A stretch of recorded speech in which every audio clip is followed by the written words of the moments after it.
told you that the song that made the Doobie Brothers famous also helped destroy the band that created it. What a Fool Believes became a #1 hit, won 2 Grammy Awards, and turned the Doobie Brothers into one of the biggest acts in America. But behind the success was a transformation so dramatic that some founding members felt like strangers in their own group. By the time the song conquered the world,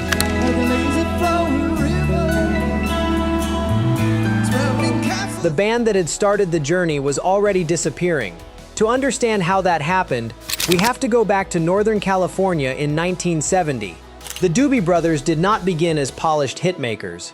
They were a bar band. Tom Johnston and John Hartman met in San Jose, a city that sat in the shadow of California's bigger music scenes. Johnston brought a powerful voice and hard-driving guitar style. Hartman brought the drums. Soon they were joined by guitarist Patrick Simmons, whose playing added a different flavor to the band's sound. Bassist Dave Sjogren completed the lineup.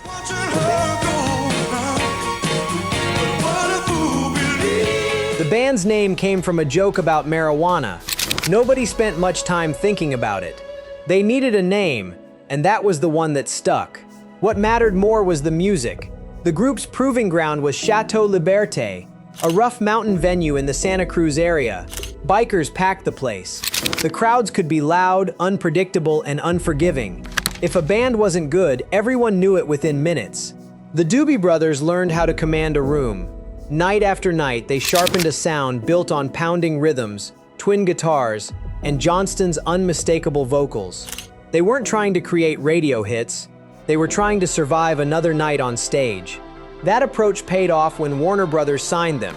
Their first album in 1971 made little impact, but the next year changed everything. Listen to the Music became a major hit. Suddenly,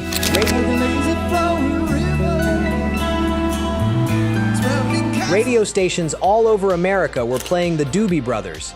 The song was followed by Jesus Is Just All Right, then China Grove,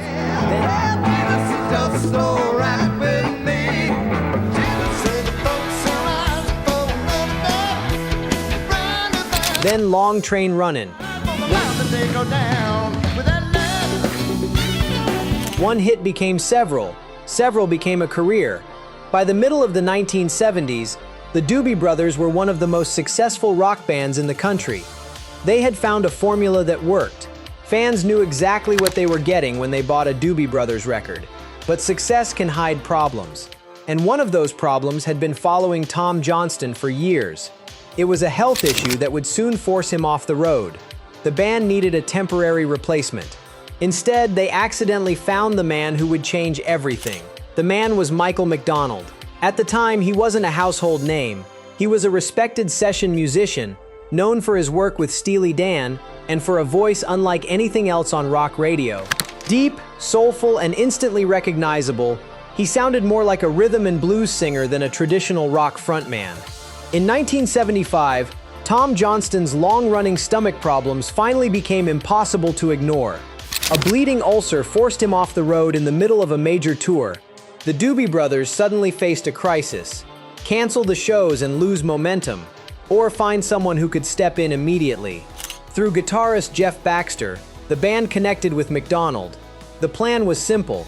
He would help finish the tour until Johnston recovered. That was it. Nobody expected him to change the future of the band. At first, McDonald was just filling a role, but audiences noticed him immediately. His voice brought a completely different sound to the group's music. Instead of gritty guitar-driven rock, there was now something smoother, more soulful, more sophisticated. And here's where it gets interesting. Even after Johnston returned, the chemistry inside the band had changed. McDonald wasn't just a singer, he was a songwriter, a very good one. When the band entered the studio to record Takin' It to the Streets, his influence was impossible to miss.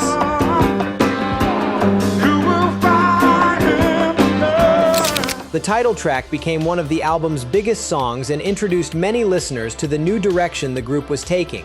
For the first time, there were effectively two versions of the Doobie Brothers operating inside the same band. One version was built around Johnston's hard-driving rock songs. The other was built around McDonald's keyboards, harmonies, and soulful songwriting. Both sides could coexist for a while, but not forever. By 1977, Johnston made a painful decision. He left. There was no dramatic public feud, no famous backstage fight. Johnston simply felt the music was moving somewhere he no longer belonged. The band he had helped create was becoming something else, and that something else was about to produce its biggest hit. For nearly 2 years, McDonald had been carrying around a piano idea he couldn't finish. The chords fascinated him.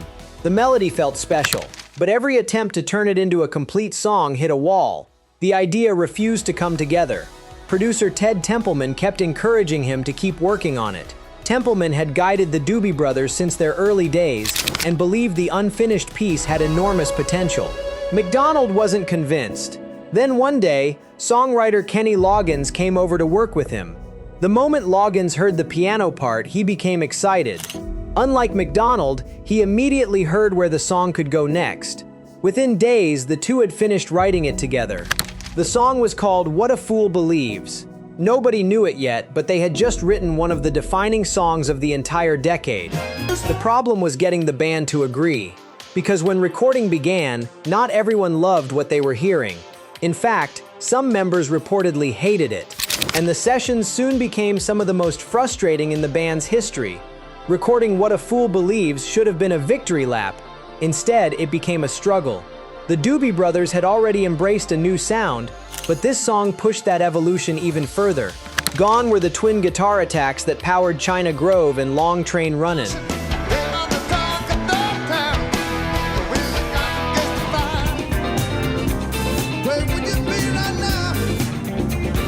In their place were layered keyboards, complex chords, and a groove that felt completely different from anything the band had done before. Producer Ted Templeman was determined to get it right. The problem was that right took time. Lots of it. The band spent days trying to capture the feel Templeman wanted. Drummer Keith Knudsen and Templeman even experimented with different approaches to create a softer, looser rhythm. Everyone knew the song was unusual. Nobody knew if unusual would translate into success. Tension started building. Some members grew frustrated by the endless takes. Others questioned whether the song even fit the Doobie Brothers at all. According to people who were there, arguments broke out. Tempers flared. The irony was almost unbelievable. The song causing all the frustration would eventually become the biggest hit of their entire career. But nobody in that studio could see the future. When What a Fool Believes was released in early 1979, something remarkable happened.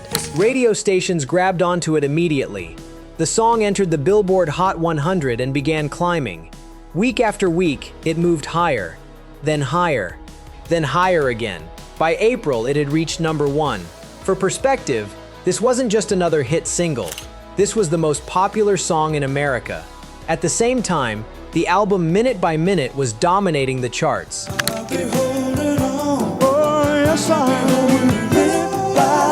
It eventually became the biggest-selling album in the band's history and spent weeks at #1. Suddenly, the Doobie Brothers were bigger than they had ever been. But wait, this next part changes everything. Success didn't just make the band famous, it changed what people expected from them. Before What a Fool Believes, the Doobie Brothers were known for rock songs built around guitars. After What a Fool Believes, audiences wanted something different. They wanted Michael McDonald. His voice was everywhere. His style was everywhere. His influence on the band's music became impossible to ignore. Then came the 1980 Grammy Awards. The song won Record of the Year. It also won Song of the Year.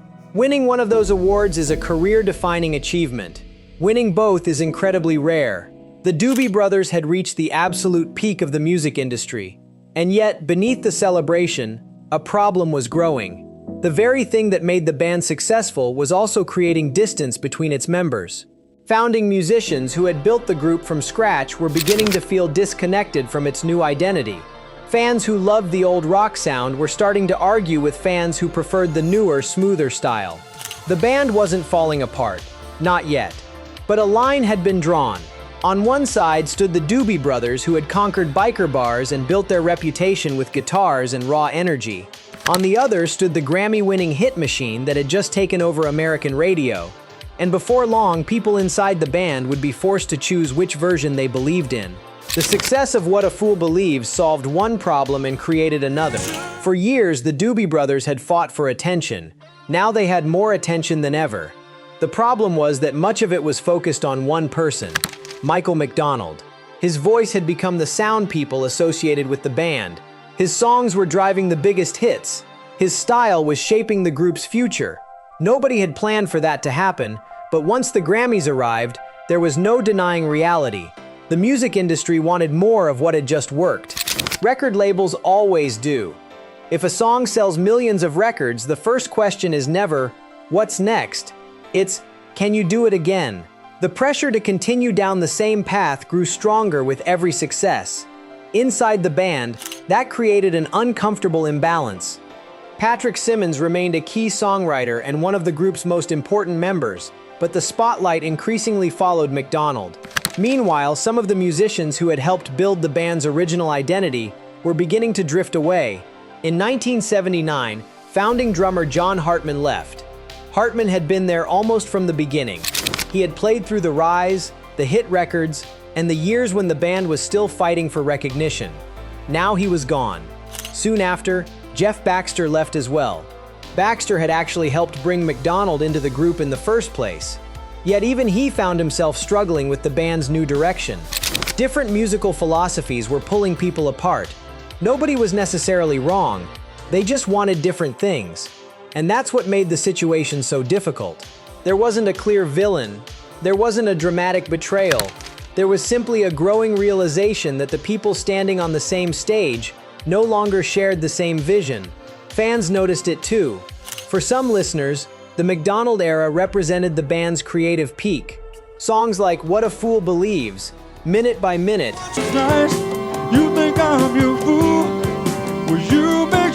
and Real Love showcased a level of sophistication that few groups could match.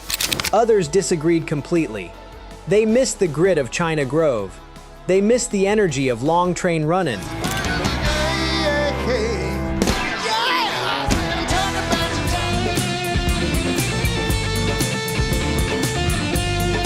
They missed the rock band they had fallen in love with during the early 1970s. The Doobie Brothers had become trapped by their own success. The old sound was what built the band. The new sound was what made them bigger than ever. And there was no way to fully satisfy both audiences.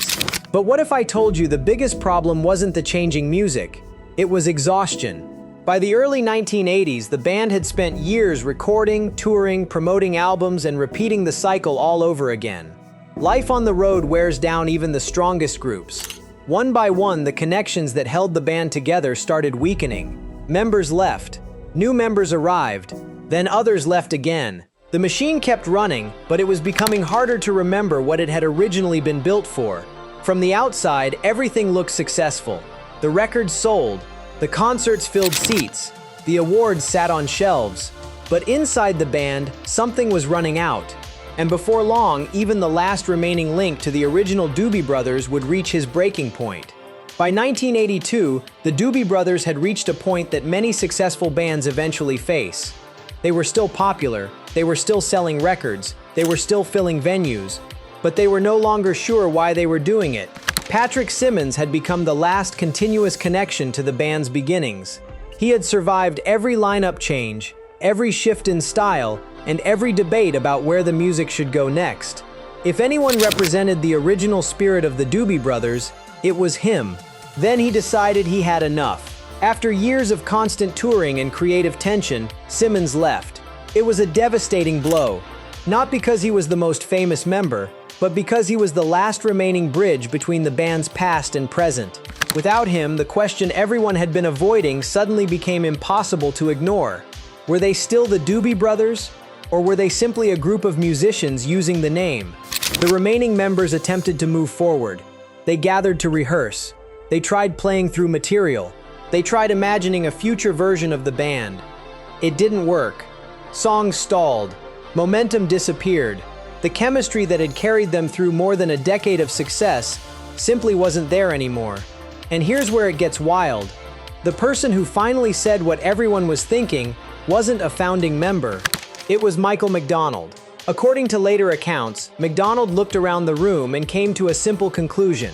The Doobie Brothers no longer existed, not in the way they once had. The people who created the band were gone. The identity that had held everything together had faded. Continuing under the same name no longer felt honest. It was a remarkably candid moment. Many artists keep going as long as the money keeps coming. Many bands continue touring long after the magic disappears. The Doobie Brothers chose a different path. They decided to end it. A farewell tour was announced for 1982. After more than a decade of hit records, lineup changes, and musical reinventions, the band was preparing to say goodbye. The final shows carried an emotional weight that everyone could feel. Former members returned. Old friendships were revisited. For the first time in years, different eras of the band's history occupied the same stage. Then came the final concert at the Greek Theater in Berkeley, California. It was a fitting place to close the story. Northern California was where everything had started. It was where the band had been born. And now it was where the journey would end. Tom Johnston returned. John Hartman returned. Musicians from across the band's history joined together one last time. For the audience, it felt like a celebration. For the band, it felt like closure. The Doobie Brothers were finished, or at least that's what everyone thought. Because sometimes the end of a band isn't actually the end. Sometimes it's just an intermission. And a few years later, an unexpected event would bring musicians from every era of the Doobie Brothers back together. What happened next would prove that even after years of division, silence, and change, some bands never completely disappear. Most bands never get a second chance. The Doobie Brothers did. In 1987, drummer Keith Knudsen helped organize a benefit concert for the Vietnam Veterans Aid Foundation. The event brought together musicians from nearly every era of the band's history. Nobody expected much beyond a good cause and a nostalgic night of music. Instead, it sparked something bigger. The audience response was overwhelming. Fans hadn't forgotten the Doobie Brothers. If anything, the years apart had reminded people how many classic songs the band had accumulated. Suddenly, a reunion no longer seemed impossible. 2 years later, it became reality. In 1989, the Doobie Brothers returned with the album Cycles. More importantly,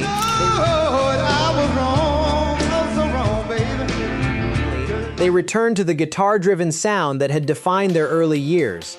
Tom Johnston was back. The rock energy was back. The band had deliberately reconnected with the identity many fans felt had been lost. The comeback paid off. The Doctor became a major hit and gave the reunited group its biggest chart success in years.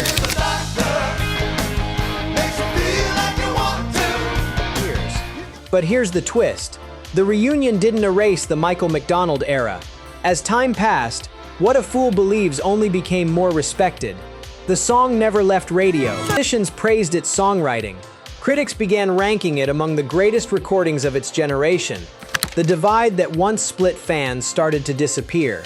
People stopped arguing over which version of the Doobie Brothers was the real one. They started appreciating both. Eventually, even Michael McDonald returned to perform alongside Tom Johnston and Patrick Simmons. Decades after the tensions that had once pulled the band apart, the key figures in the story were sharing the stage again. And that's what makes What a Fool Believes so fascinating. It wasn't just a hit. It was the song that transformed the Doobie Brothers, divided them, elevated them, and ultimately helped reunite them. A song that some people disliked while recording. A song that sat unfinished for nearly 2 years. A song that won Grammys, topped the charts, and changed a band's identity forever. The song that built one version of the Doobie Brothers while ending another. And somehow, in the end, both versions survived.